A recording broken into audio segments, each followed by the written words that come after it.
உங்க பையனா? பையன்மா மன்சூர் இவரு எங்க வீட்டுக்காரமா. எங்கள் அம்மாவோட நல்லா பார்த்துருந்தாங்க மேடம். எங்கள் வீட்டில் பொண்ணு இல்லை மேடம், என்னதான் மேடம் பொண்ணு மாதிரி பார்த்துருந்தாங்க மேடம். இவங்க என் அண்ணன் இவங்க வரணும்னு அவசியம் இல்லை மேடம். எனக்கு என்ன தலையேத்த மேடம், நான் பொண்ணு பெத்தவள இங்க வந்து எனக்கு உட்கார்னே நாங்க கூப்பிட்ட டைம்ல எல்லாம் வந்து உங்க பொண்ணு உங்க லட்சணமா இட்டுன்னு போலாம் இல்ல மேடம். நான் அனுப்ப மாட்டேன்னு சொல்லியிருந்தா நீங்க கோர்ட்ல கூட கேஸ் போட்டு எங்க தலைங்களை சீவி இருக்கலாம். நீங்க அசிங்கமா பேசினாங்க மேடம். இவர் சொல்றாரு, நான் உனக்கு நாடா பண்ண, உனக்கு நாடா பண்ண, என் குடும்பத்தை என்ன அழிக்கிறேன் அப்படின்னு இவர் அசிங்கமா பேசுறாரு மேடம். கேக்குறாரு மேடம், அக்கா தங்கச்சி கை பிடிச்சி வச்சுனா அம்மா கையை பிடிச்சி வச்சுனான்னு கேக்குறாரு. இந்த பாப்பா சொல்லியிருக்கா நம்ம கிட்ட உங்க அண்ணனை லவ் பண்றேன்னு. அது உங்களுக்கு தெரியுமா? தெரியும் மேடம். அவங்க வீட்டுல இருந்து தெரியும். எப்பத்துல இருந்து தெரியல இல்ல மேடம், எனக்கு கொஞ்சம் உங்களுக்கு தெரியும். எனக்கு ஒரு கொஞ்சம் நல்லா தெரியும் மேடம். கொஞ்சம் நல்லா ஒரு 2-3 மாசமா தெரியும் மேடம். எப்படி அவங்களுக்கு லவ் ஆச்சு? எங்க வீட்டு அந்த தண்ணி பிடிக்க வருவாங்க. அப்போ வந்து இந்த பொண்ணு என்கிட்ட காலில் விழுந்தது மேடம்.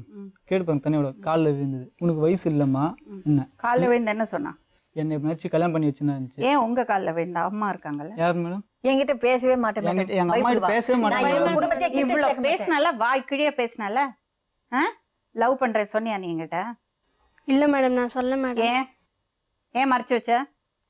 இவங்க கிட்ட சொல்ல, இவங்க வந்து ஏன் என்கிட்ட சொல்லல? உங்க அம்மா மேல அவ்வளவு பழி போட்டால மேடம். உண்மை மேடம், பழியில போடல மேடம். சரி, அங்க வந்து கேளுங்க. அம்மாவை சொன்னல, சொல்ல வேண்டியதானே நான் உங்க பையனை லவ் பண்றேன்னு. சொன்ன மேடம், அதுதான் மேடம் அவங்க சொல்லல. நான் ஒத்துக்க மாட்டேன்னு சொல்லிட்டு மேடம். இருங்கம்மா ஏன் என்கிட்ட சொல்ல? ஏன் அப்படி ஒரு முடிவு? உனக்கு என்ன வயசு? இவங்க நீங்க யாரும் பேசாதீங்க, நான் அந்த பாப்பாட்ட பேசிட்டோம். உனக்கு என்ன வயசு? லவ் பண்ணறது வயசா? படிக்க அனுப்பிச்சா படிக்கிறது கிடையாது மேடம். இவங்க படிக்க வேணாம்னு சொல்லிட்டாங்க. நீங்க ஏன் பேசுவீங்க? இவங்க படிக்க அனுப்பல மேடம். என்ன வீட்டுல இருக்க வேலை எதுக்கு அந்த பையன்கிட்ட பேசியிருக்கியா நீ? உங்க பையன் பேர் என்னமா? அஜேஷ். அஜிட்ட பேசியிருக்கியா நீ? அவருக்கு பிடிக்குமா? பிடிக்கும் மேடம். அவருக்கு என்ன வயசு? தெரியல மேடம், வயசுல தெரியல. என்ன வயசு மேடம்? அவனுக்கு 24 வயசு மேடம். கண் பார்வை கம்மி மேடம் என் பையனுக்கு. எப்படி அந்த பையனோட பழக்கம் ஆச்சு? தண்ணி பிடிப்போம் மேடம். அவங்க வெளில நின்று இருப்பாங்க, அப்படியே பேசினே இருப்போம் மேடம். அப்படியே கொஞ்சம் இதுவாச்சு மேடம். எதுவாச்சு? அப்படியே கொஞ்சம் லவ் ஆச்சு மேடம். அது உங்க அம்மாக்கு தெரியுமா? எங்க அம்மாட்ட சொன்னேன் மேடம். இந்த அண்ணனை கூப்பிட்டு வச்சு, சரிப்பா அப்படியே முடிச்சிடலாம், அப்படியே கல்யாணம் பண்ணி முடிச்சிடலாம். ரெக்கார்ட்ல இருக்கு மேடம். என்னது? அவங்க பொண்ணு தரேன்னு சொல்லிட்டு அச்சுக்கு கல்யாணம் பண்ணி தரதுக்கு சம்மதம் அப்படின்னு சொன்னாங்க மேடம். உங்க அம்மாட்ட சம்மதம் கேட்காம நீங்க ஏன் ஒத்துக்கிட்டீங்க? யார் மேடம்? நான் முதல்ல இவங்க வீட்டுக்கு இருந்தா மேடம் சொன்னேன். யார்கிட்ட? இந்த பாப்பா வந்து என்கிட்ட கேட்டோடனே முதல்ல அவங்க அம்மா கிட்ட சொல்கிறவனே என்ன செஞ்சாங்க, முதல்ல அவங்க ஆமான்னு சொல்லிட்டு சொன்னோன்னே, இல்லைக்கா நீங்கள் மாற்றி பேசுறீங்கன்னு சொல்லிட்டு நீங்கள் சொல்லுங்க, நான் ரெக்கார்ட் பண்ணுறேன். அதுக்கப்புறம் எங்கள் அம்மா கிட்ட நான் கேட்குறேன், எங்கள் அப்பா கிட்ட கேட்குறேன். உங்கள் மேலே எதுக்கு இவ்வளோ கோவம் அவருக்கு? ஒன்று மேலே மேடம், எதுவும் கேட்கக்கூடாது. அடிச்சாலோ கொண்டாலோ எதுவும் நான் அம்மா ஸ்தானத்தில் நான் தான் கல்யாணம் பண்ணி கொடுத்தேன் மேடம். அப்போ நான் போய் அவளுக்கு எதுனா, ஆனால் இவள் வந்து எதையுமே எங்கள்கிட்ட ரொம்ப சொல்ல மாட்டா. அதையும் மீறி எங்களுக்கு வந்துருச்சுன்னா போய் நாங்கள் கேட்கக்கூடாது. புரியுதுங்களா? இன்னும் கேட்டா அவருக்கு முன்னாடி இவ வந்து நின்றுவா, கேட்காத நான் பாத்துக்கிறேன். அண்ணன் மேம் அந்த மாதிரி அந்த தப்பு தான் மேம். நல்ல சமத்து பொண்ணு தான், நல்ல சாமர்த்தியமான பொண்ணு தான், செம்ம டேலண்ட் மேடம். எங்க வீட்லயே இவ தான் டேலண்ட். எப்பவுமே அவருக்கு முன்கோபம் ஜாஸ்தியா? கோபம் அதிகம் மேடம். எதுக்கு அடிப்பாரு அவரு? அதாவது ஒரு அடிமை இருக்கு பாருங்க, அடிமையை விட மோசமா இருக்கணும். அடிமையை விட மோசமா இருக்கணும். புரியுதுங்களா? வீட்டுல அப்படிதான். என்ன பண்ணுவாருமா அவரு? எதுக்கு அடிப்பாரு அவனை? அதான் மேம், ஏதாவது ஒரு சின்ன கோவம்னா கூட, இப்போ சொன்னாங்களே மேம் சமைக்கலன்ட்டு, சமைக்காமலாம் இல்லை மேம். அப்போ நான் 2 பசங்களுக்கு ஸ்கூலுக்கு என்ன கட்டி அனுப்புவேன், நான் என்ன சாப்பிடுவேன், யோசிக்கணுமா இல்லையா மேம்? நான் கல்யாணம் ஆகி போய் மேம் ஒரு வெள்ளிக்கிழமை அமாவாசை எல்லாத்தையும் விட்டேன் மேம் இவங்களுக்காக. எல்லா நாளும் நான்வெஜ் செய்வேன் மேம். நான் போய் கறி கடையில் நின்று வாங்கிட்டு வந்து செஞ்சு கொடுத்துருக்கேன் மேம். இல்லைன்னு சொல்லுங்க. இப்போ கூட நாங்கள் அன்னைக்கு இது வரைக்கும் அந்த விஷயம் நடந்து கூட எனக்கு தெரியாது. ஸ்கூல்லேருந்து விழுந்துட்டா வண்டியிலேருந்து கேள்விப்பட்டு போனேன். போகும்போது கூட ஃபோன் போட்டால் இவங்க எடுத்து பேசுனாங்க, நல்லா தான் பேசுனாங்க. வராதிங்க மாமின்னு தான் கூப்பிடுவாங்க. வராதிங்க மாமி, இங்கே ஒன்றும் இல்லை அப்படின்னு. இல்லை இன்னும் வேணும், இன்னும் வாங்கி வைக்கிட்ட வீட்டுக்கு வரட்டேன்.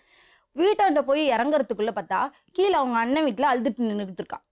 என்னன்னா அப்போ தான் இந்த மாதிரி பிரச்சனைனா, ஒன்று மேலே போய் என்னப்பா பிரச்சனை, என்ன நினச்சிக்கிட்டு இருக்கீங்க? அதுக்கு முன்னாடி பேசி என்ன நான் செட்டில்மெண்ட் பண்ணுறேன், அதுக்குள்ளே என்ன அவசரம் உங்களுக்கு அப்படின்னு. அதுக்கு அடிப்பியாப்பா, வண்டி சாவி கையில் வச்சுக்கிட்டு என் முன்னாடியே தூக்கி தலையில் அடிச்சுட்டு இப்போ என்ன பண்ணுவேன்? திரும்பி எரிஞ்சிருக்கணும் முகத்துல. ஏன் அறியல? நீ அந்த சாவியை தூக்கி முகத்துல எறிய வேண்டியதானே? சரி நானும் சொன்னேன், இருந்தா பிரச்சனை. இங்க பாருங்க மேடம், இருந்தா ஒரு நாளைக்கு திருப்பி கை வீசினா அப்ப தெரியும். பாக்குறதுக்கு இப்படி இருக்காளன்னு நினைக்காதீங்க. 2 புள்ள பெற்றிருக்கா. அந்த வலின்னா என்னது தெரியுமா உங்களுக்கு? தெரியும் மேடம் எனக்கு. தெரியாது. அடிச்சிருக்காங்க மேடம். தெரியாது. அதனால தான் இந்த திமிரு உங்களுக்கு எல்லாம். திருப்பி எறிய வேண்டியதா நம்ம முகத்துல? இது வரைக்கும் அடிச்சது இல்ல மேம். அது செய்யல, அதுதான் உண்மையில தப்பு. சரி பசங்களையும் அவங்களையும் கூட்டு போயிடலாம், இருந்தா பிரச்சனை அதிகமாகும்னா நீ கூட்டு போயிடுவியா? என் பிள்ளைங்களை நீ கூட்டு போயிடுவியா? ஒரு 2 பொண்ணுங்களை தூக்கிடுறேன். லாஸ்ட்டாக போயிட்டு ஒய்ஃபுக்கு பிடிக்கலங்கிறா, அந்த ஃப்ரெண்ட்ஷிப்பை விட்டுருனா முடியாது. ஏன்னா ஒரு மூலையில என் துணியை துவச்சு போயிட்டு வேலை அவங்க கிட்டயே அதை தான் அதெல்லாம் சும்மா தேவையில்லாத பேசிக்கிறாங்க. அவங்க கிட்டயே அதை தான் சொல்றாங்க. இருக்கட்டும். 2.5 மாசமா எங்க இருக்குன்னு தெரியாதவங்க தான் துணி எடுத்துட்டு வந்து ஒரு அக்கா வீட்டு வாசல்ல வைக்கிறாங்க. ஒரு நிமிஷமா, இப்ப இது வரைக்கும் ஆயிடுச்சு, ஓகேயா? என்ன ஐடியால இருக்கீங்க நீங்க? மேடம் இவங்க வரட்டும் மேடம், வேணான்னு சொல்ல. நான் வந்து அந்த பொண்ணு நீங்கள் சொல்கிற பார்த்தீங்களா, அந்த பொண்ணு அந்த லவ்வும் கிடையாது, ஒரு வெங்காயம் கிடையாது. இவங்க வந்து ஒரு நாள் வந்து டெய்லியும் டார்ச்சர் பண்ண ஆமான்ற மாதிரி நான் சொன்னேன், உண்மைதான். ஆனால் அந்த மாதிரி ஐடியா இல்லை. என் பசங்க என் கூட இருந்தால் போதும், அவங்க கூட நான் வாழ்ந்துக்கிறேன் மேடம். இல்லைங்க, பசங்க மட்டும் பத்தாது. இல்லை இவங்க வேணான்னு சொல்லி மேடம், வரட்டும் மேடம். அப்படியே சும்மா அவங்க தயவுல எல்லாம் வர முடியாது. அவளை நீங்க ட்ரூ பார்ட்னரா ஏத்துக்கணும். அவளுக்கு மரியாதை கொடுக்கணும். நான் செல்லில் இருக்கிற மொபைலில் ஹோட்டல் நம்பரு இவங்கெல்லாம் சொல்கிறாங்க பார்த்தீங்களா, நீங்கள் நம்புங்க, வேணான்னு சொல்ல.